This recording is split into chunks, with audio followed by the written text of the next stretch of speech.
Dei tanto sempre pedir, sempre com a esperança de que alguém ouvisse. Falabas bonito, pero ao final as palavras marcharon co vendaval.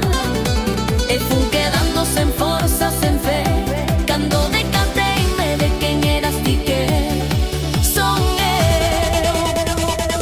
Creo que moita xente non entende que a paciencia se acaba e as ganas tamén, que quen sempre espera tamén se cansa, que o corazón non é de pedra, tamén se racha. E cando caro non é por medo, é porque xa non queda nada que perder.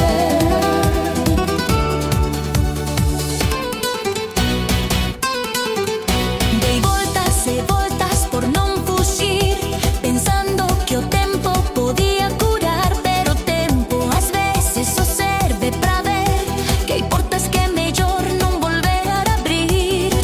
Aprendín que quen non coida perde, e quen dá de máis tamén se perde.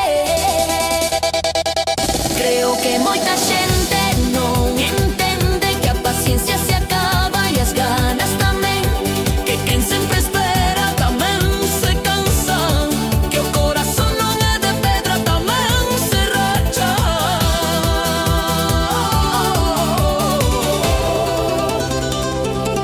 Non é rancor, é dignidade, non é adiós, é liberdade.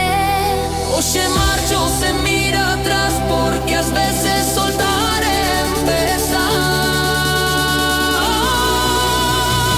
Creo que moita xente non entende que a paciencia se acaba